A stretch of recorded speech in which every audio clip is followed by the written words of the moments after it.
We were always like 5% away from just like calling it quits. If something bad happens, it's game over. Today, we're in California, visiting David with Instant Cleans. All our funding is maxed out. For the past 3-4 years, we've always had debt. We can't put anything on the credit card. If we mess up, it's game over, it's done. Last year, he did $700,000 in annual revenue cleaning out short-term rental properties. It just wasn't profitable. We were just losing so much money. There's even more pressure on me now because like my mom works for us full time. If you don't hit these certain benchmarks, you don't get paid. If we fail, my mom's gonna have to go get a regular job, and then we're not gonna be struggling to pay rent. They have no systems in place, and employees keep making mistakes. There's always a lot of callbacks because they don't really give it their all, and then if something's missed, it's like, oh, we'll get them next time. And it was just so bad. If you're a home service business and your service doesn't do a great job, you're eventually gonna go bankrupt. We're definitely overpaying cleaners. Like every single week, we would have to hire new cleaners. This is the Business Turnaround Show. My name is Mike Andes. I'm the founder of Augusta Lawn Care. We have over 180 locations around the world. And I travel the country fixing struggling businesses. I think you can build a $2.5 million business in the next 3 years. My whole family is kind of depending on me. There's a lot of pressure. So this is literally a doubling or potentially tripling of the lead flow that's currently coming in. Our goal is to give David a strategy to turn around the company in the next 6 weeks. It just seems weird to me that you have a cleaning business, that the employees take their own personal vehicles to the property. So there's no trucks. I don't know if they supply the equipment, but even that, it's like, hey, you get some rags. Like I used to have Augusta cleaning services back in the day. So I know a little bit about this and like short-term rentals. And where's the debt? So like, I think the debt is all from mismanagement of taxes. There's actually a lot of financial struggles, unfortunately. 2 years ago, we were growing the company like crazy. Everybody was inefficient. Everybody was milking the clock. And it was just like a complete utter disaster. We couldn't make payroll so many times. We had to take out loans to be able to make payroll.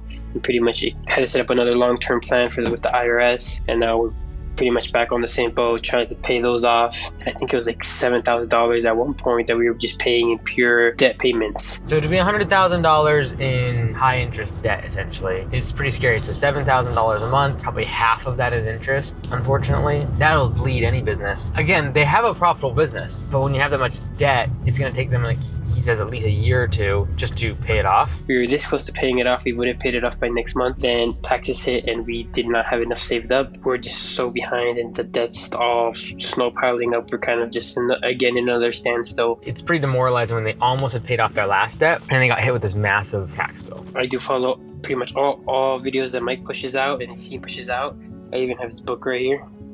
So we have learned a lot and we have implemented a lot of things, but I feel like if we just had somebody who can say that, hey, this is what you need to do, these are the systems you need in place, hey, this amount of strikes for a cleaner and they're gone, would be very helpful. This 10% equity thing with their friend might be the ace in the hole if they're in a rush, right? Like I don't think it's necessarily the right thing for the business, but if this person's willing to pay an exorbitant evaluation, the ability to be able to sell 10% of the business off and immediately pay off most of the debt, that'd be cool. What's up, dude? Mike. How's it going, man? How's it going? Good, brother. Nice to meet you. Love the logo. I appreciate it. My name's David Rodriguez. I own Instant Cleans. We're a vacation rental cleaning company and we've been around for 4 years. This is the shop. This is it. I know it's not as big, not what you guys are used to. That's fine. But I like to keep things very minimal. Yeah. So, cool. So no one shows up here though? No one shows up. I give our cleaner supplies. They use their own vehicles. And then from the morning, like for example, say they have a cleaning at 10, they leave their house at 9:30, go directly to the job site. Rather than them coming 30 minutes here, picking up supplies, and then driving 40 minutes out, they just go directly there. It's a great model. It's just a function of how do you take a business like this and not make some profit? Because like there's not a lot of extra overhead. I don't know if you're familiar with San Diego, but they're in like the Mission Beach area, all right by the beach. That's where it's all kind of centrally located. Just like on this street, Ingram Street, it's super close to the beach. So just on the street, we do like 16 units. Pretty much it's all centrally located here. Probably like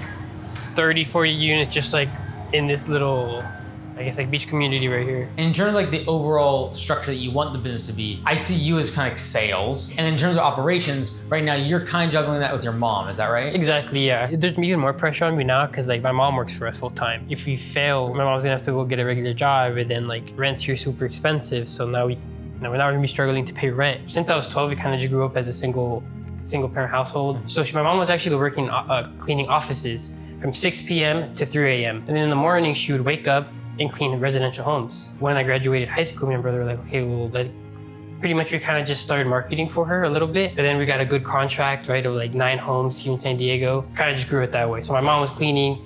She was super tired every single day. I would see her like always needing sleep. I used to see my mom so tired, like to the point that she like her head would hurt every single day. Never want to see her like that again. When did you come on then? Full-time into the business? I would say probably like a year in. I was working at Pizza Hut as a delivery driver. I would clean houses in the morning and then, go deliver pizzas. And while delivering pizzas, I would answer phone calls, answer sales calls. I'd hide in the bathroom for like 30 minutes trying to like close a client, stuff like that. It was difficult, but I did have a good support with my mom and my brother. Like my brother was like, dude, you need to quit your job so you can focus full-time on the business. The business wouldn't be here if it wasn't for them. My brother was working a full-time job. He has a family to support, so he can't just jump on the business full-time. And so pretty much from 4 years ago to like last month, it's just been me kind of doing admin, operations, training, absolutely everything kind of myself. My whole family is kind of depending on me and they're helping me as well, but there's a lot of pressure. And then recently, last month, he quit his job. So he's jumping on full-time. He didn't take any cut for a while either. So with him doing that, we were able to grow the business. Now that my brother's on full-time, it's like, okay, well, now I need to make sure that the company succeeds no matter what, because now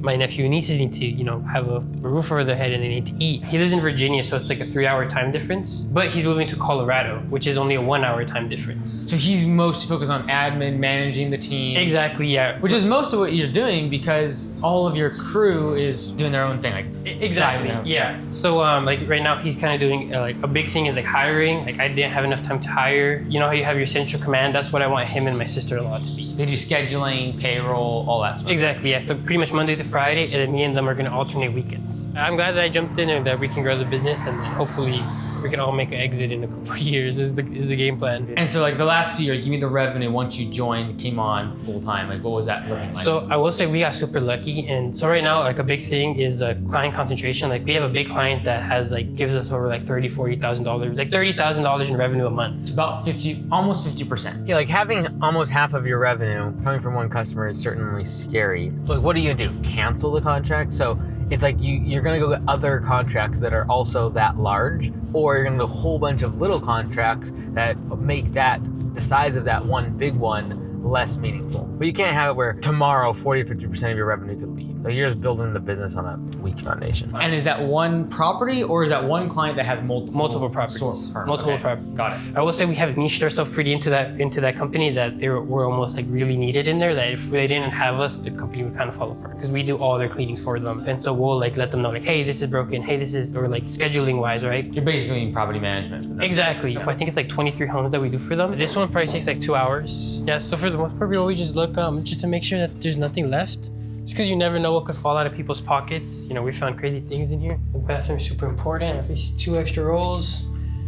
This one, you have to make sure there's no hairs at all. It's the most important. We redo all the beds, change out all the linens, wash them, check every single cabinet under the bed as well. Make sure everything is perfect, really. Do you have access to the app? Yeah. So I can see like the whole year, like who's checking in and who's checking out and at what time. Because like my thought down the road, not right now, is like if you ever went from the cleaning commodity to like you actually do the second part, which is the property management, the full property management, you're in the app, etc. It sounds like you're kind of doing it with them already. Yeah, and that's something we wanted to implement, but we were kind of like, okay, like maybe once we get to like $150,000 in revenue, we can implement it to upsell people on our property management services. Because usually for short-term rental, you get between 20 and 25% of revenue if you manage the whole thing.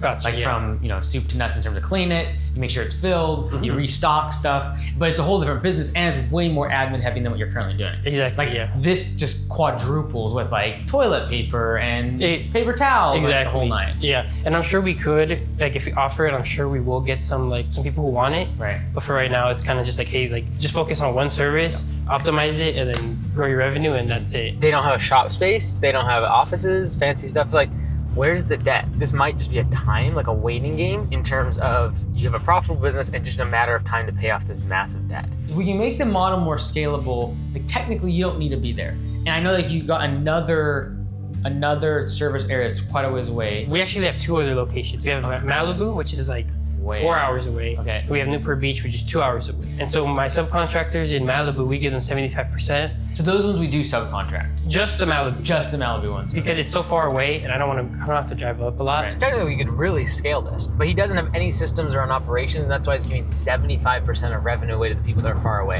That makes no sense. I went into the San Diego database, and then I saw all the list of all short-term rental owners, license, email, phone number. So I just pulled that list, and it's like 9,000 contacts. Got it. And I've just been pretty much just contacting them every month. And then do you have their emails on a database as well? Yeah, so I pretty much pulled all that list and then threw it in our CRM, and then we're just shooting like 20 to 30 texts out a day. So we're not really mass messaging all of them at the same time yet. No, because I messed up in the past that I sent like 50 or 60, and then I got disabled. It was like From your CRM? from my CRM, yeah. So the current constraint is really labor. We're trying to get more people on, make sure they do a good job. And then if we have that, we're pretty confident we have a sales channel to be able to get more customers. Exactly, yeah. Got it. I think something we struggle with is just like developing systems like this 1, 2, 3, 4, like you do it this way. I feel like that's what we always struggled with. We don't really have like a full structure on like how to onboard, training them, and then deploying them on the short-term rentals. What he's finding now is you need more systems around operations and quality control, because otherwise that really starts to slip. What was your process for bringing on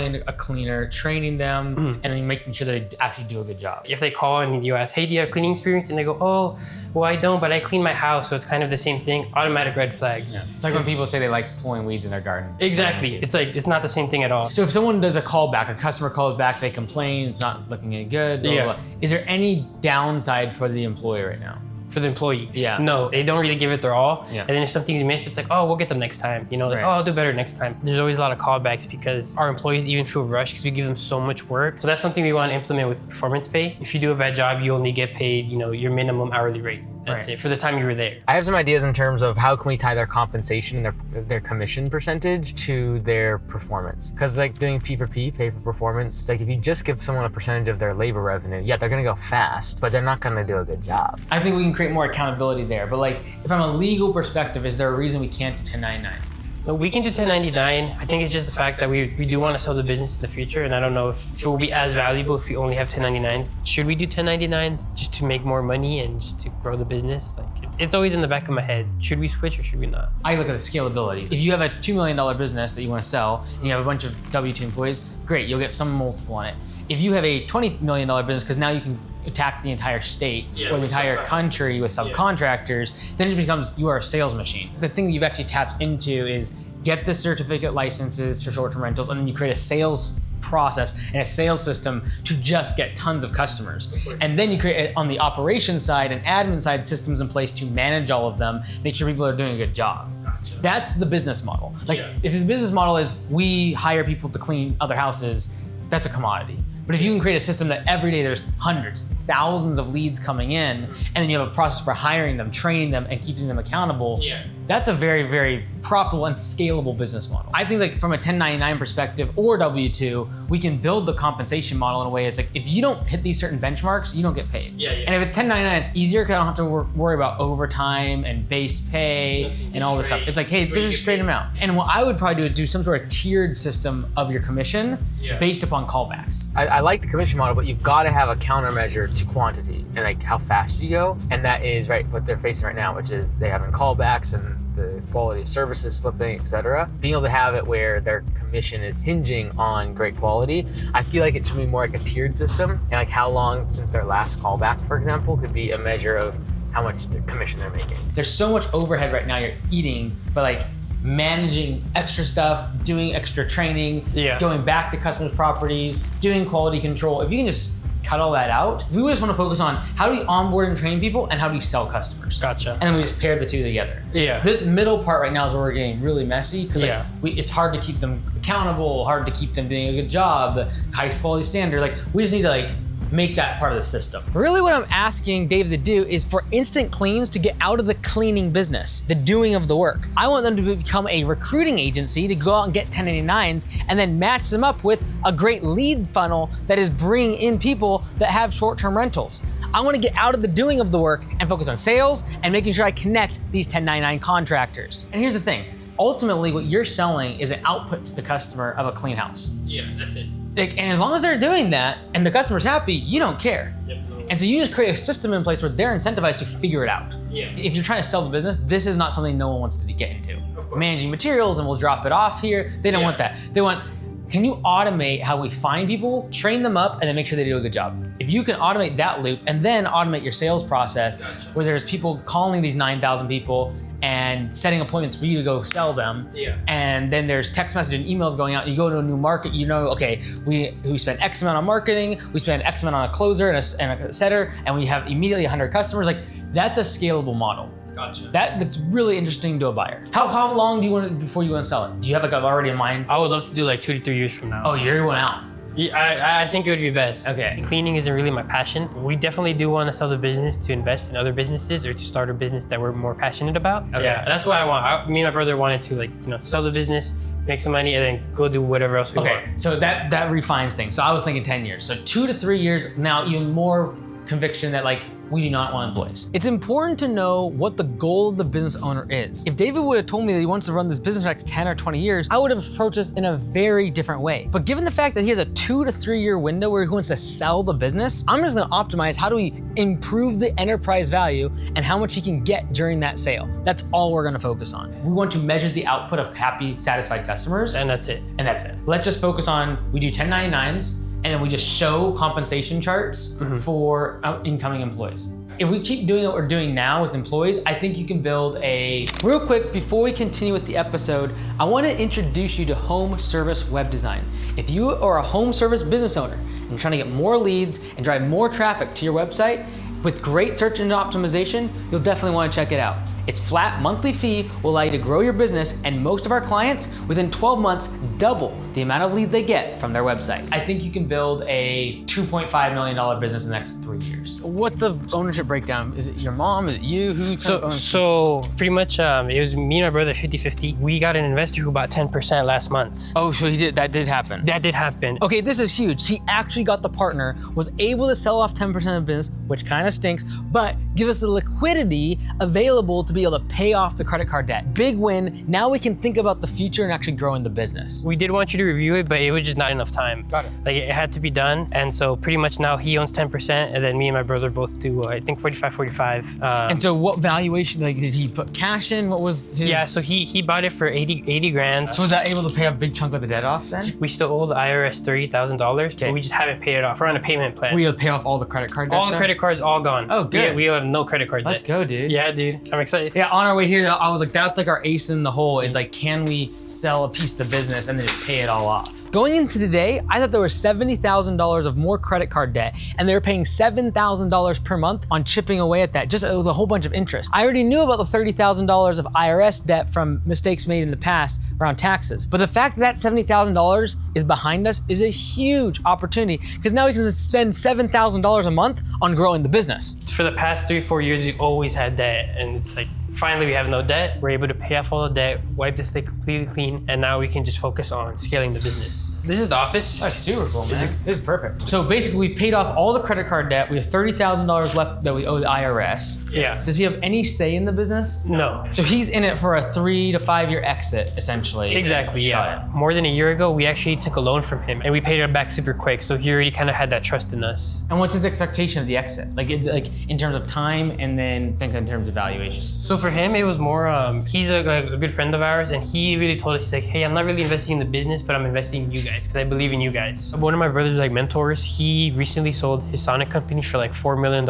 and he's pretty much like, hey, like, I'm not really investing in the business, but I'm investing in you guys. So it was more of like, he believed in us, and he wants us to succeed, so that's why he invested. We have no debt, we have $80,000 in revenue, and my brother's been on for like two weeks, and we just stayed at 80. Like, it's like we did 75, get paid, and then go back to 80. I get paid my salary, he does, my sister-in-law, my mom, all the cleaners get paid, but their business really isn't growing. Got it. Okay, cool. That's awesome. And in terms of the $30,000 per IRS debt, what's the fees or interest on that? Is it relatively low? Like it's 6%? relatively, yeah, it's pretty low. I think Okay. I think like 6-7%. Are you just gonna chip away at it kind of thing? So we did want to pay it, but it's super hard to get in touch with the IRS, like to pay it. So like we were on the phone like every single day for like 8 hours, and we're like, we can't get a hold of anybody. Got it. So we just haven't paid it off. Yeah, and that was just from a past, like the past mistake of taking distributions and then paying people, essentially. Exactly. And then they're like, yeah, by the way, you get taxed and all of that stuff. Yeah. All right, so you've probably seen the 4.0 framework. Yep. So we'll just work our way through. Essentially, a business will stop growing because of a lack in one of these things. There are 4 reasons why your business stops growing. Either you don't have enough liquidity or cash in the bank,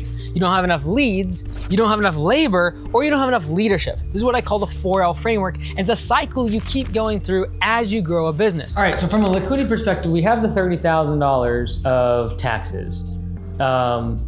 So we'll just kind of define the problems and opportunities, and then we'll We'll think of planning later on. The first step of the 4L framework is liquidity, money in the bank. Now that we've knocked the debt off, we should be fairly profitable, like 24 to 27%, I would imagine. Yeah, so I think last month we still had some debt that we finished paying off. I think right now we're doing like 20% profit margins. Okay. Yeah. When you're doing your estimates, are you usually by square footage, number of bathrooms? So that's the thing. We don't really have an exact, and that's something we really need to work on. Just have an exact pricing structure in place. It's been something that we've had to do for like the past year, and we just haven't done it. I've always just been winging it. Hey, I'll charge you this much, you know? And we kind of just wing it. Like, hey, I think this will take this long, so let's charge them this much so we can pay the employees 50%. They'll make good money. We'll be able to pay them above their hourly wage, and we'll still be profitable. When it comes to systematizing sales for David and his department, we've got to first come up with pricing and actually have a strategy instead of just guesstimating on every job. Like for example, we have like 16 units that we charge like 105, 110 because they're super small, and the cleaners knock them out in like an hour and 15 minutes. They make $55 to $52 for that cleaning,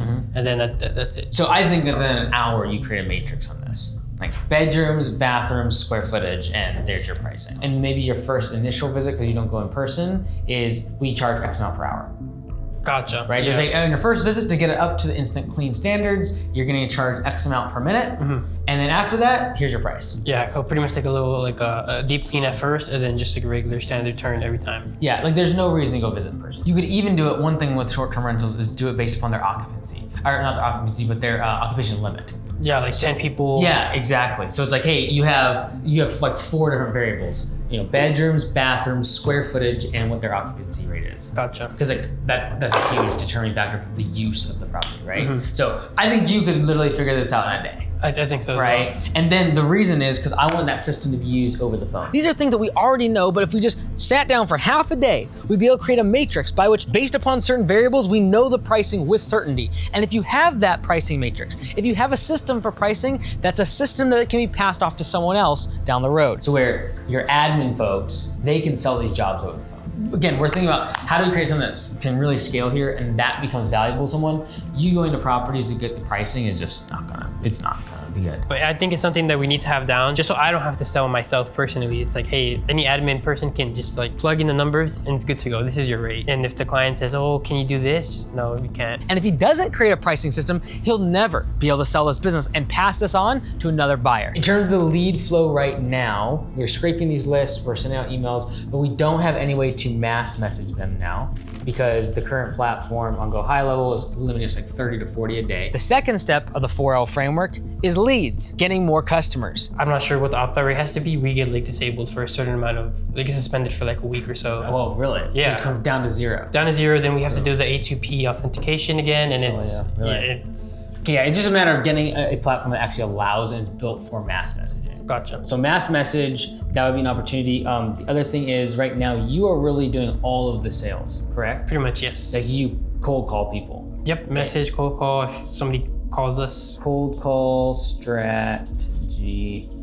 When you have that few, quote unquote, of targets when it comes to leads, doing something like a cold outbound is certainly in the cards. I also think that if that's been proven as a good lead source, he can scale that up. Right now we can't be doing 20, 30 messages a day. You think that's too little? Oh yeah, way too little. Really? We want to be hitting at least 100. That would be 9,000 you have locally. That's once every 3 months. Gotcha. Right? You have your target. Like you know who to be contacting. I would be hitting with text and email every 3 months, and then I'd also be calling them.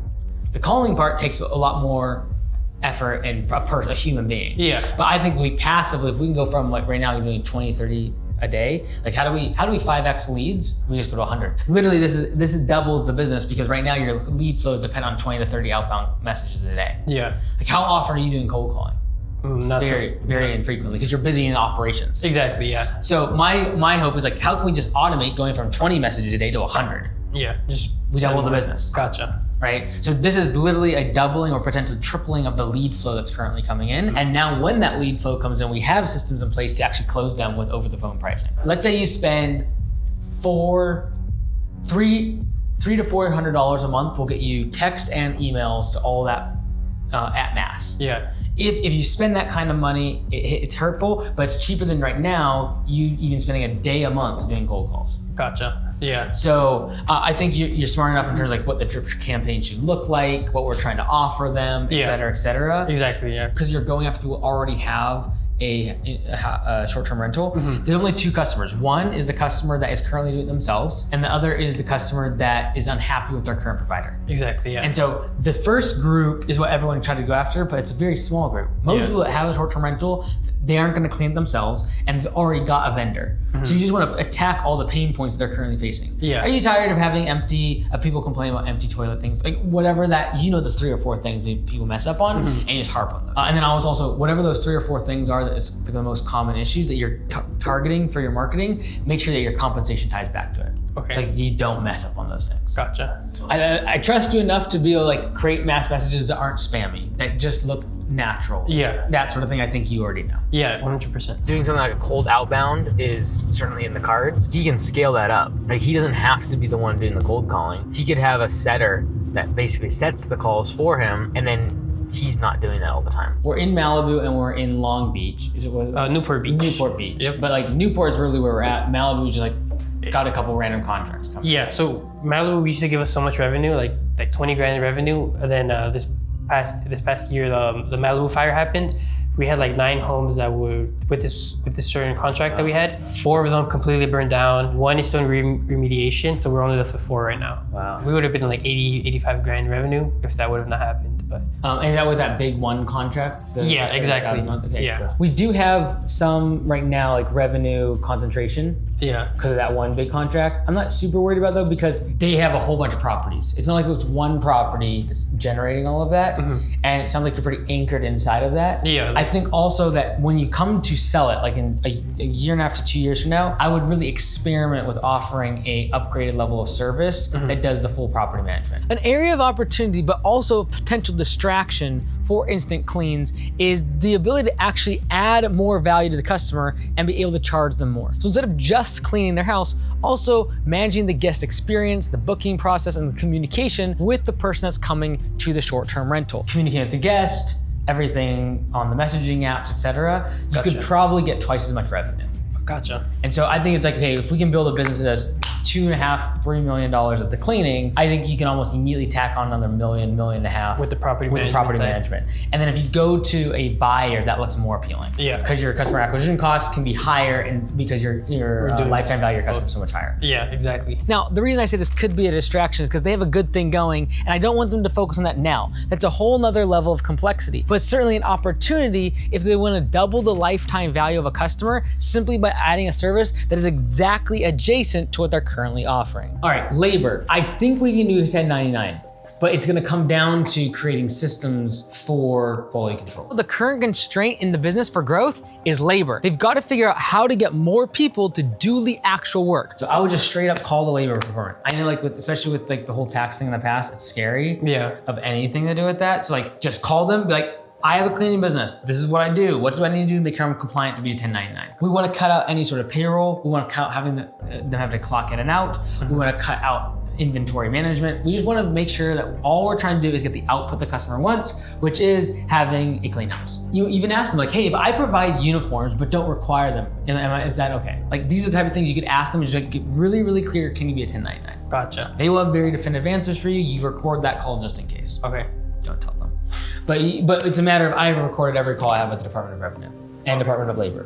Because if they tell me to do something and then 3 years later, like, oh yeah, we're dinging you, I have a recorded call of you telling me I can do Okay, this. yeah, that's super smart. So I would just for peace of mind. Okay. But the only way it's going to work is we have the next part, which is systems and training for quality control. Now I know in the past, David has had a run-in with the IRS, taxes, and getting audited. By that happening, you get very defensive and be like, I don't want that to happen again. It's caused a lot of pain. Therefore, I'm not going to try to explore this 1099 option. But honestly, when it comes to things like audits and regulatory things and taxes, go out and reach out to those departments and ask them what they need from you to be compliant. And then just do exactly what they say so you have confidence to grow your business. I'm gonna take Mike's advice. I'm gonna record it on our phone system that we use for the company phone. Everything's recorded, so I'm gonna just call it through there and see what's needed. Whatever is needed, just implement that as fast as possible, and then just start working on the systems, because that's what's gonna take the longest. Once they figure that out, we can go get more leads, get more customers, and grow the business again. So we need systems, for training and quality control. I understand David's desire to want to hire skilled and experienced cleaners. Sometimes though, when I see someone always needing to have someone with years of experience, what it actually is telling me is that there's a lack of systems to take someone who doesn't have the skills and experience and give them the training necessary to do the job efficiently and to a high quality standard. Without those systems, we're always relying on people already having a ton of experience, which makes it harder to find people because less people actually have that level of experience. If you think about selling a business, what is the buyer buying is something of value. What they're looking for is an acquisition channel that you figured out, and then a way to be able to service that demand. Gotcha. And so if you can just create systems for those two things and don't worry about the commodity as much. Yeah. Right? Because we're trying to maximize 2 to 3 years. It'd be very different, I'm talking to you very differently if you're like, hey, I'm gonna do this for 10, 20 years, I wanna build multiple locations. Very different way we're talking. So if you're trying to get out of this in 3 years, you gotta nail sales, like sales acquisition, and then training new people. Because those are your 2 bottlenecks. And then you just pair them together, and then you make sure that you have systems in place to make sure they don't do a bad job. We gotta get to 1099 in my opinion though, because right now you're doing all these quality control stuff, you're delivering materials to people, all of which has no valuation whatsoever. And if we're trying to maximize for that, we just cut it. Gotcha. So I understand it makes you more vulnerable. Like sometimes going to W-2 is like a forcing function for control. Yeah, like we can have all control, like they have to do what we say. It's also a band-aid sometimes for bad systems. Gotcha. Because like we don't have systems in place right now to know what a good cleaning is like. We don't have training systems in place to make sure they're actually doing it the way that Instant Cleans does it. In any business, even if you're not trying to sell the business in the next 2 or 3 years like David is, it's a really good idea to build the business as if you're gonna sell it. I say this, built to leave. Build the business in a way that it could actually handle you leaving the business for 2 or 3 weeks. Right now, if David was gone for 2 or 3 weeks, if his mom was gone for 2 or 3 weeks, the business would fall apart because there are no systems. There is no training, there is no procedures, there's no standard operating procedures for people to follow if they're not there. And if you build a business as if you're going to sell it, if you build it as if you're going to leave, it becomes much more valuable. I would really try to nail this part. And I think it's a matter of sitting down with your brother and your sister-in-law and your mom and be like, okay, what does a good cleaning look like? We have the checklist, but how do we get someone to there? Gotcha. Right? Do we do a video? Like if you sat down in a facility with your mom for 2 days and made video training and said, hey, before you get started, here's 2 hours worth of training. Here's how you clean the toilet. Here's how you clean the sink. When you leave, do this. Like, and now you have video training, so she didn't have to be there for everyone. That starts to look more scalable. If you nail that, if you take a week and just really focus on that, that video training can be used by thousands of people if someone was to scale this across the country. That's more valuable. Yeah. Right? Something that can scale that to that extent. So if your mom and you have like this great way of packaging up this great service, let's just capture that on video and make a training system. She definitely knows how to clean a home. She knows the good expectations. She knows how to train cleaners. And I think if I just help her out, like developing the systems on like training videos and then like what's expected, if like I can communicate that with her and she helps me and she communicates that with me and we just work together on building those systems, I think we'll be good to go. And that leads us into our compensation model. So right now we have a broken compensation model because we have no balance to quantity with quality. So like, of course, everyone's going to go fast. We're gonna have problems. And again, we've slapped another Band-Aid on there, which is we will go back and check every house. Like, we're just not gonna be able, we're not gonna be able to scale that. Gotcha. And there's no value to a buyer. So compensation is essentially broken.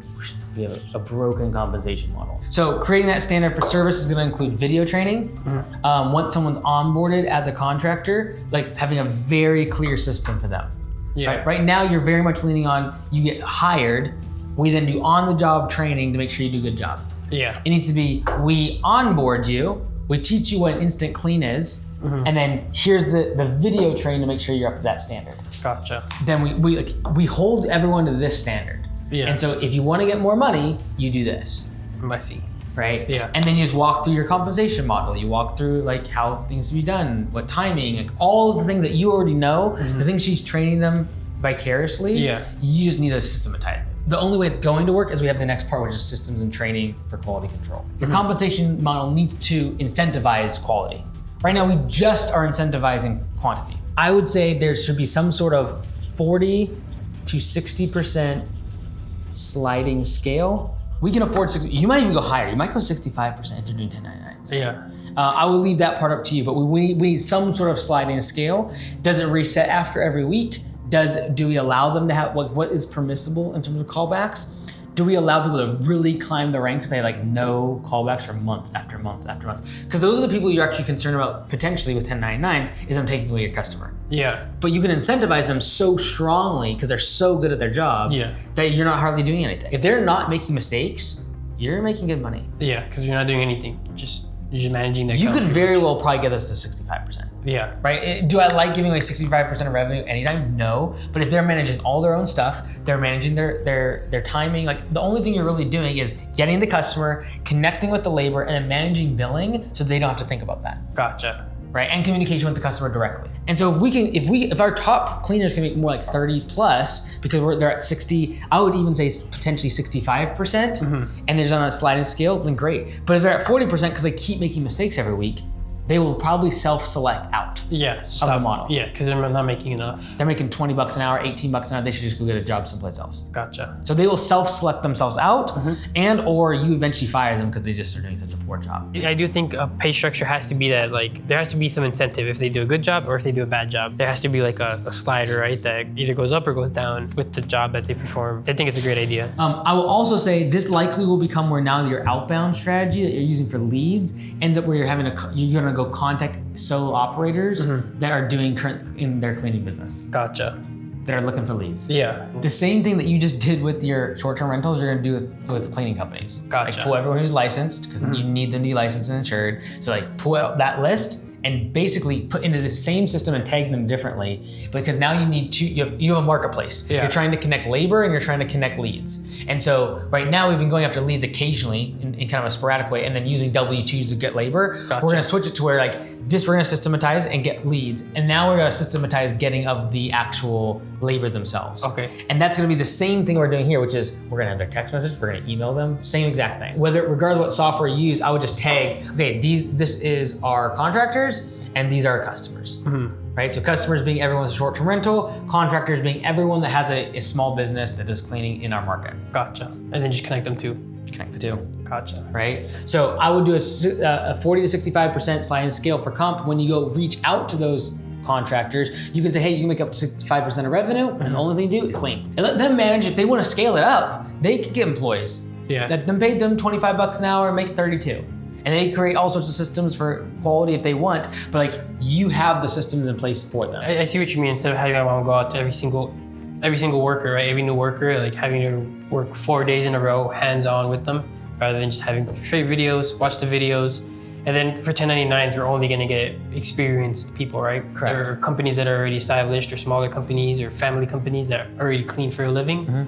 Just pretty much bring them on board and have them clean for us. Yep. I definitely think we should switch. I can see it definitely just like increasing profit by a lot, because we're not dealing with all this like little stuff that we deal with every day. The key to making all of this work is having great processes for onboarding new 1099s and then training them so their quality standards are very high. Because if they have high quality standards, I can pay them really well. But if that's broken, the doing of the work, the operations is not of a high quality service, eventually you're gonna go out of business. If you're a home service business and your service doesn't do a great job, you're eventually gonna go bankrupt. From a leadership perspective, thrilled that you're able to get 80 grand for 10%. $800,000 valuation is really solid for what you're at. The fact that we can kind of clean the balance sheet off, that's all in the past, super awesome. I do think that if we're going to scale and we're gonna sell it, we need clear definition of roles. When I look at any business, I look at we get the work, sales, we do the work, operations, and then we grease the gears so the work can get done.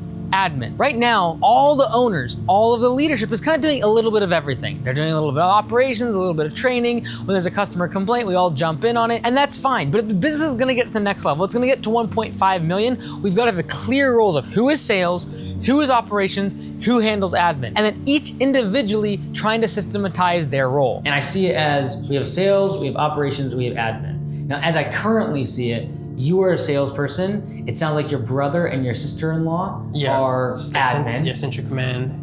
Right now, operations, could I say that's your mom, or does she not really want to be a manager type situation? I would say she is. She has like kind of like stepped up to the plate and has been helping us out a lot with training and day-to-day cleanings and stuff. And when I say sales, you will still be the one that makes ads, goes out and scrapes the certification info. Exactly. Like you are, I'm gonna guess, is like the one that's good at software, making lead funnels, things like that. Yeah. So I've kind of skipped over a lot of those other little things, but Yeah. I know you'll figure that out. Gotcha. But making sure your sales, your mom is operation. Now, right now, she's not really service operations. She's actually in the field a lot. Yeah. But she's the one that unlocks she knows what a good cleaning looks like. Exactly, yeah. You're gonna have to help her get that into video format. Systems. Create systems for getting videos from people instead of going out and visiting. Like visiting someone is simply a band-aid for the fact that we do not have a system around using technology. Yeah, it's a short-term fix. And then the thing that you can sell that to your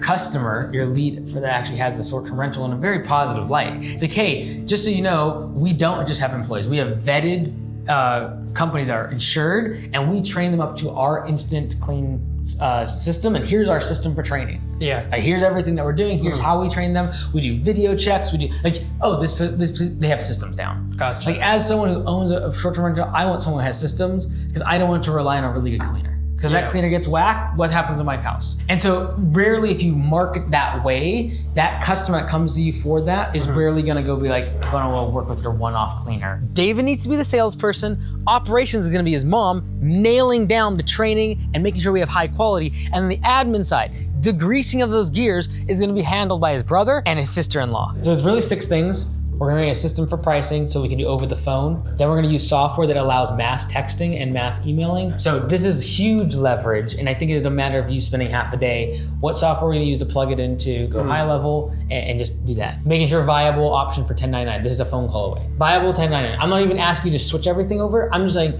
let's figure out what we need to do to make 1099s work. Then we're gonna do 40 to 65% sliding scale for compensation.